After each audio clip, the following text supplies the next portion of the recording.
전 그게 가장 궁금해요. 이거는 경영자로서는 완전 빵점. 하면 안 돼요, 사실. 주관은 확고하게 갖고 있어야 돼. 그렇지 않은 게 나는 망하는 지름길인 것 같아. 어서오세요. 노장금이 운영하는 달주막입니다. 노장금의 달주막은요, 주 1회 다양한 주제로 초대 손님과 토크쇼, 잘된 식당, 망한 식당 등 인터뷰를 하는 코너입니다. 안녕하세요. 안녕하세요. 반갑습니다. 네, 노장금의 달주막 첫 번째 게스트로 김병찬 셰프님을 모셨습니다. 지금 송파구 가락동에서 하시라도라는 선술집을 운영하고 있어요. 운영 기간은 한 7년 정도 됐고요. 네. 코로나 때문에 조금 어려운 점도 있었지만 그래도 잘 버텨갖고, 저는 원래 이제 이 송파구에는 이렇게 그 연고가 없어요. 이제 가게 장사를 하려면은 이자카야를 하나 하고 싶은데 어디서 하면 좋을까 이렇게 둘러 보다가 제 예산에 맞고 또 제가 생각하는 상권이 이곳이었기 때문에 선택을 하게 된 거거든요. 나는 항상 빚을 지지 말고 좀 했으면 좋겠다. 예를 들어 1억이라는 비용을 갖고 있어요.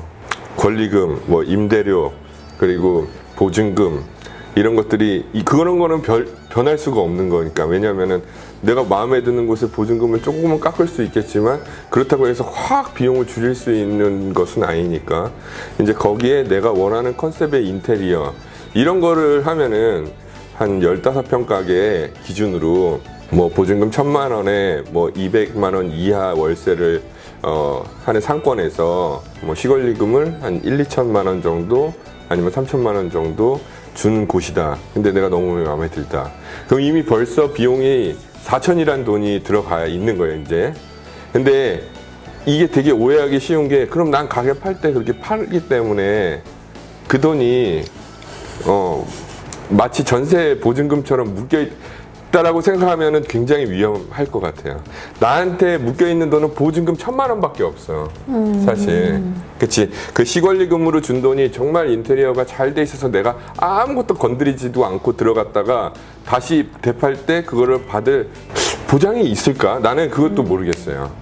그 상권이 죽을 수도 있는 거고, 코로나 때문에 이렇게 무권리로 나오는 상권들이 많아질 수도 있고, 이미 4천만 원을 썼는데 거기에 내가 추가적으로 인테리어도 해야 될 것이고, 그리고 내 음식에 맞는 그릇 설비 모든 것들이 다 이루어져야 되는데, 그러다 보면은 막 1억으로 갈 수도 있어요.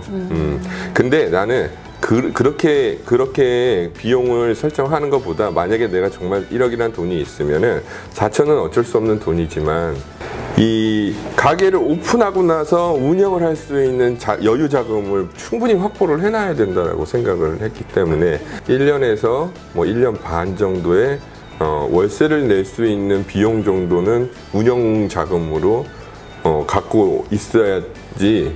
사실 이제 그거는 사람마다 다른 것 같아요. 아니 굳이 그렇게까지 빡빡하게 해야 되나.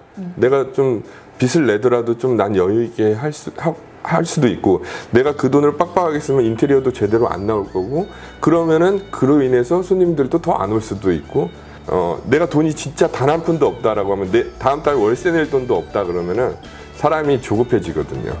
여태까지 그렇게 하다 보니까 코로나도 좀 버틸 수 있었고, 그러한 것들이 모아놓은 돈이 있다 보니까는, 그래도 쓸 돈이 있다 보니까 좀 버티고. 일단 드시면서 감자전하고 감자전. 깐풍 가지거든요. 깐풍 가지요? 네. 술을 파는 곳을 운영하다 보니까 이렇게 네네. 안주에 되게 관심이 많아요. 편하게 드시면서 네네. 얘기하시면. 맛있네요. 딱 오픈을 했잖아요. 오픈하고 얼마 만에 이게 돌아간다라고 이게 느껴지셨나요? 전 그게 가장 궁금해요. 이거는 그냥 이게 사담이에요, 그냥. 네. 내가 그래서 처음에 딱 방문을 했는데 마음에 들었어. 네. 다음 주에 올 수도 있고 내일 올 수도 있고. 네. 이게 어느 정도 시간이 지나면은 이제 손님들의 한계가 올 거고, 그리고 또 매출이 떨어지는 부분이 생길 거고, 그냥 내가 막연하게 생각했을 때, 내가 손님이었을 때 이 가게를 방문을 딱 했어. 했는데 너무 인상도 깊고 맛도 괜찮았고 또 한 번 방문을 했는데 내가 얼마 만에 가면은 내가 여기를 여기가 좀 괜찮은 가게고 내가 단골이라고 생각을 할까? 그 텀이 길게는 한 3개월까지 볼 수 있을 것 같아요. 나는 그러면은 3, 40이 하면은 1년에 4번만 그 가게를 가도 나는 솔직히 나 딴에는 단골. 내가 경영자 입장이라면 이 사람은 단골은 아니지. 근데 그러면은 이거는 재방문이 계속 이루어지는 거거든요. 저희 가게가 맨 처음에 오픈했을 때 테이블이 7개 있었어요. 4인석. 한 테이블에 평균적으로 2명이나 3명, 평균적으로 뭐 3명이라고 잡으면은 평균적으로 테이블 단가를 5만 원으로 잡았어요. 네. 메뉴 가격이랑. 하루 매출이 나오겠죠. 한 번 턴이 돌면은. 그럼 이 한 번 턴이 돌려면은 얼마나 시간이 걸릴까를 3개월에 한 번 올 거면 그 날짜를 내가 월세를 낼 수 있는 날짜랑 맞춘 거야. 이런 접근 방식으로 접근을 했어요.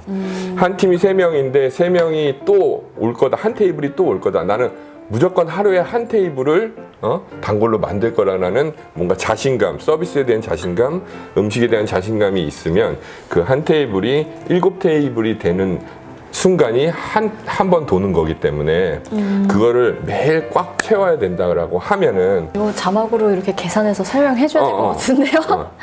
3개월이라는 내 그냥 임의의 기준점.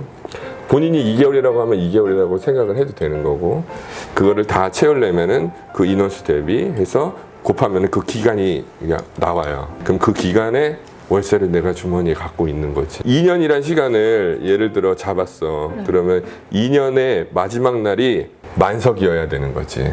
예를 들어. 이렇게 하면은 심리적으로 안정감이 올 수 있거든요. 하루에 한 팀을 받아도 내일은 2팀을 받고 2팀 중에 한 팀을 단골로 만들어야 되겠다. 이런 접근 방식으로 나는 가니까는 손님이 없어도 일단 심적으로는 좀 안정감이. 그러면은 혹시 이렇게 하면은 이자카야가 망한다. 이렇게 하면은 가게가 이제 외식업이 이런 게 망할 수도 있다. 이런 게 혹시 있으실까요? 경영을 하기 시작해서 손님이 없기 시작하면은 조급해질 수밖에 없거든요. 내가 뭐가 메뉴가 잘못됐나?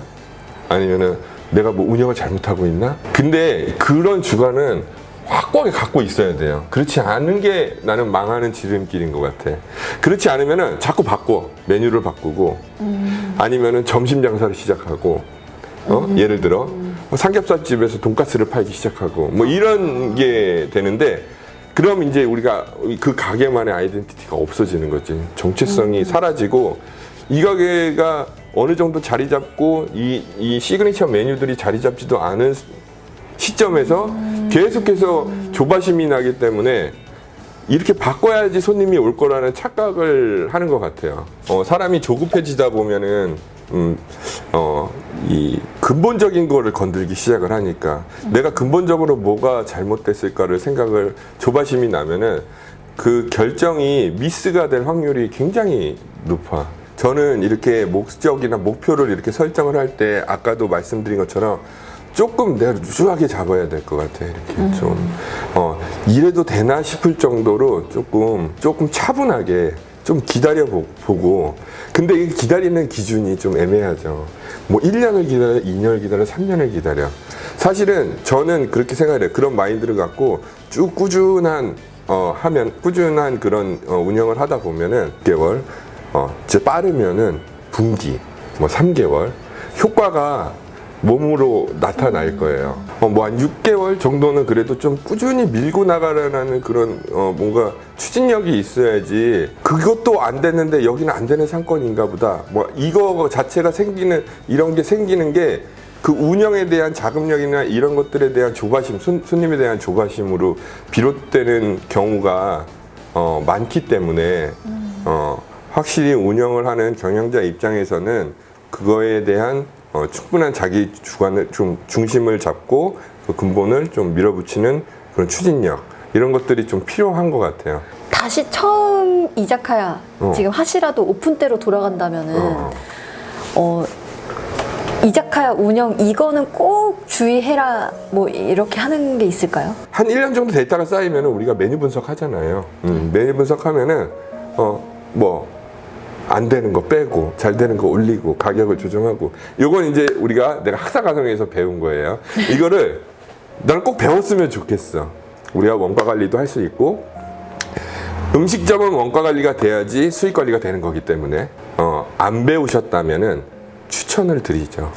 그거를 꼭 배우고 그리고 한번 내가 임의의 손익계산서를 써보고 내가 하려는 아이템의 레시피를 작업을 좀 해보고 원가가 어느 정도가 나오는지를 가늠을 한 후에 가격 책정이 돼야지 내가 가진 상권 옆에 나는 똑같은 이런 뭐 감자전을 10,000원에 팔고 있는데 나는 경쟁력을 가져가기 위해서 9,000원에 팔 거야 이렇게 되면은 그거는 내가 어떠한 감자를 좀 싸게 들여올 수 있는 능력이라든지 원가를 절감할 수 있는 뭔가의 장치를 해놓은 후에 가격 책정을 했다면은 오케이가 되는데 이러한 밑작업 없이 메뉴를 만들고 가격을 책정을 한다.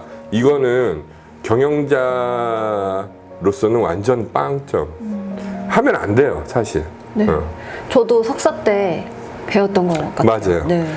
저도 지금 메뉴. 석사하고 네. 이제 박사까지, 그러니까 경영에 대해서 이제 너무 좀 심취하다 보니까는 이거를 계속 배우다 보니까 학사를 땄는데 석사를 또 해야 될 것 같아. 네. 근데 석사를 갔더니 더 세분화하게 배우더라고. 더 집중적으로. 메뉴면은 처음에는 메뉴 디자인, 마케팅, 분석, 원가 이거 이렇게 한꺼번에 배우던 거를 다 세분화해서 네. 또 배우고 경영도 외식 경영도 다 세분화해서 또 지금 저는 박사과정인데 박사할 때는 또 이제 그러한 이제 기본 개념을 넘어서서 이제 우리가 이걸 활용을 어떻게 해야 되고 내가 네. 새롭게 어떤 분야를 개척을 해야 될까라는 걸 배우다 보니까 네. 또 거기서 아이디어가 또 나오고 뭐 이렇게 되는 것 같아요. 방금 말씀하신 것처럼 그런 메뉴 중에서 만약에 10개면은 그 중에서 이제 매출 적은 거는 주기적으로 뭐 이렇게 변경해 준다든지 그렇죠, 그렇죠. 이런 거.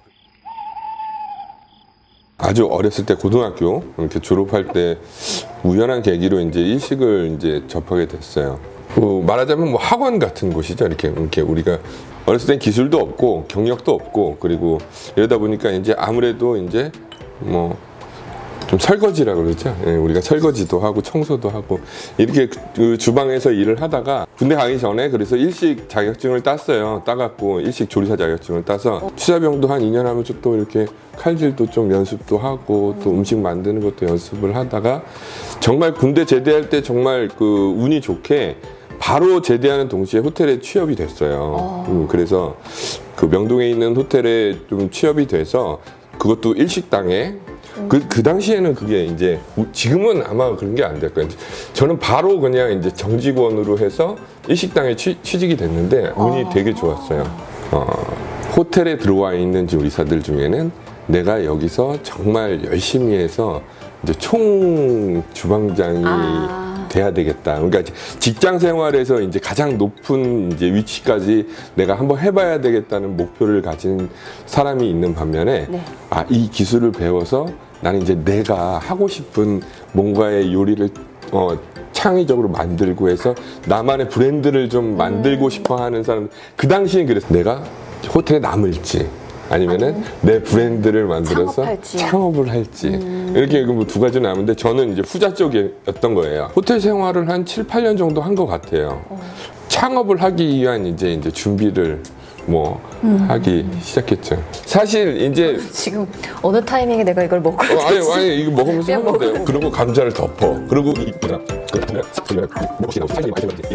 나는 이제 호텔의 총주방장이 목적이 아니니까 목표가 아니니까 장사를 해야 되는데 진짜 수도 없이 봤는데 호텔에서 일하던 조리사들이 나가서 창업을 하면은 거의 대부분 망하더라고. 그래서 왜 그럴까? 그걸 나름 또 어렸는데도 분석을 한 거지. 셰프 출신이면 그래도 요리 잘하고 하는데 진짜 많이 망하시더라고요. 그러니까 잘 되는 사람도 분명히 있죠. 근데 지배인이라든지 아니면 이제 뭐 웨이터 그리고 이렇게 뭐 웨이트리스라든지 이렇게 손님 접점에 있는 사람들이 나가서 요리랑은 상관이 없지만은 창업을 하게 되면은 은근히 생존율이 높은 것 같더라고. 이게 음식을 만들고 잘 만드는 게 끝이 아니구나. 음식의 맛이나 가격이나 이런 것들을 제외하고더라도 다 다른 것들이 분명히 필요하다. 음식은 만드는 걸 경험을 해봤으니까 이제 그럼 서비스를 어떻게 할 것인지, 내가 요리만 잘해서는 내가 가게를 해서 그 성공할 수 있다는 그 보장이 없다는 걸 느끼고 나서부터는 내가 서비스를 좀 배워야 되겠다. 서비스를.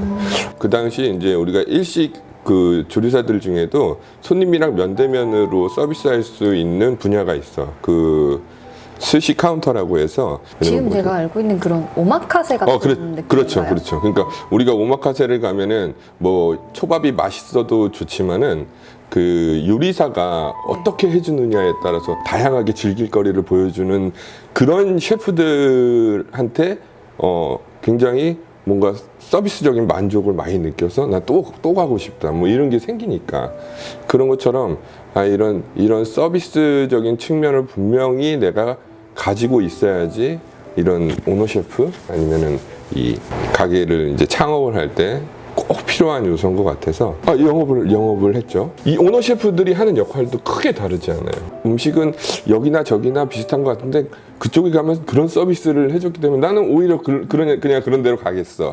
그럼요. 왜냐면은 그거를 제가 가게를 창업할 때 최우선적으로 생각을 했던 부분이기 때문에 장소가 어디냐, 내가 가진 자산이 얼마냐, 이거에 따라서 좀 변동의 폭이 큰데, 근데 지금 내가 첫 번째로 생각하는 거는 어떤 곳에 가서 얼마나 규모의 어떤 서비스를 제공을 하는 음식점이더라도 무조건 갖고 있어야 된다는 나는 생각을 갖고 있었기 때문에 좀 먹으면서 좀 약간 이제 두 번째로 했던 건 음식을 만드는 일은 이미 경험을 했고, 그리고 또 사람들을 상대하는 것도 경험을 했고, 이제는 해야 될 게 운영에 대한 경험.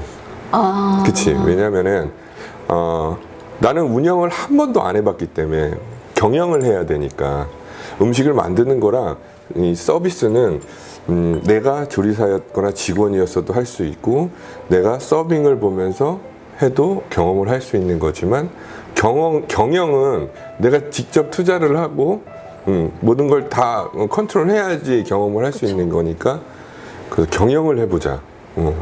근데 내가 경험이 없으니까 최소한의 자본으로 경영을 할 수 있는 게 뭘까라고 생각을 했을 때, 그때 푸드트럭을 했지. 푸드트럭. 푸드트럭을 하셨어요? 푸드트럭.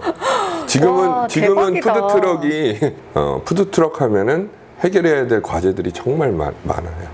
근데 그 당시에는 우리가 푸드트럭 하면은 진짜 소자본으로 내가 경영에 대한 뭔가를 좀 경험해 볼 수 있는, 우리가 겨울철에 그 군고구마 이렇게 이거를 하면은 붕어빵. 애들끼리 이렇게 몇 명 모여서 한겨울에 고구마를 구워서 파는 수익을 이렇게 이제 몇 명이서 나눠서 용돈하고 그런 것처럼, 그것도 어떻게 보면 하나의 경영이지. 왜냐면 고구마 통을 빌리는데 분명히 자본이 들어갔을 거고, 그걸 한 3명이서 모아서 했다 그러면은 한 달 동안 군고구마를 겨울철을 팔았던 돈이 얼마가 나오면은 또 수익 분배도 해야 될 것이고, 고구마를 샀던 재료값도 얼마가 들었는지 계산을 해야 될 거고, 친구들끼리 또 싸울 수도 있어. 나는 좀 더 나와서 일했는데 왜 난 돈을 이거밖에 안 주느냐. 경험들을 해보고 나면은 다음에는 그런 경험을 좀 그런 그 실패적인 요인들을 좀 줄이려고 노력을 할 거기 때문에, 나도 그 조그맣게 푸드트럭을 좀 한번 해봐야 되겠다. 내가 얼마나 수익이 나고 이런 것들을 좀 경험을 해본 거예요. 사실은 근데 이게 너무 자본이 조금 들어가다 보니까 수익이 난 잘 나지 않았어. 사실은 들어가는 돈도 이게 세분화되지 않았고, 내 생각이랑은 좀 다르더라고. 잠시 일시 중단을 하고 이제 최근으로 넘어요. 내가 경영에 대한 거를 제대로 한번 배워봐야겠다. 그래서 생각하고 있는 거랑 이렇게 주먹구구식으로 경영을 해서는 음식점이 이렇게 체계화가 되지 않을 것 같아서, 그럼 외식 경영을 좀 한번 대학에서 한번 좀 배워보고 싶다. 그래서 학사 입학을 축하드립니다. 감사합니다. 1학기 때 과목에 그 메뉴 관리가 있었어요.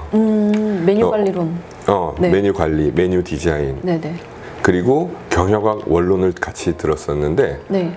정말 지금 하고 있는 그 가게가 바로 오픈하기 직전이었거든요. 그때 배웠던 그 과목들이 정말 많은 도움이 됐어요. 내가 가게를 운영했을 때 그냥 머릿속으로 생각했던 거랑은 좀 다른, 좀 체계적으로 우리가 뭐 레시피 작업도 하고, 그리고 손익계산서도 만들고, 그리고 또 내가 어느 정도 가격 결정을 하는 데 있었어도 뭐가 기준이 돼야 되는지도 배우고, 그러다 보니까는 자연스럽게 이제 수익 관리가 됐던 거죠. 자신감을 좀 얻었어요. 이제 내가 가게를 좀 어느 정도 규모가 있게 해도 괜찮을 것 같다. 왜냐면 나는 음식도 어느 정도 했고, 그리고 중간중간 또 그 트렌드를 알아야 되니까 뭐 청담동이라든지 강남에 이제 이자카야 같은 데 가서 또 일도 좀 하고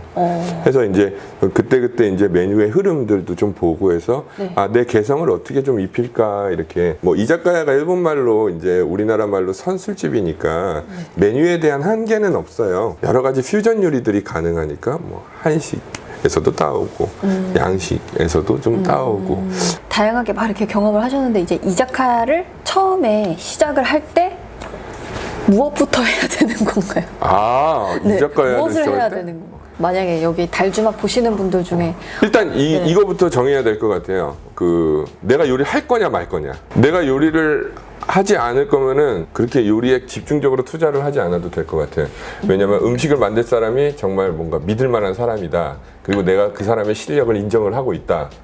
그럼 나는 이제 서비스적인 거랑 자본에 대해서만 이제 조금, 그리고 경영에 대한 것들에 대해서 조금 준비를 해 놓고서는 아무래도 시작을 해야 되겠죠. 내가 원하는 타겟층이 어디냐.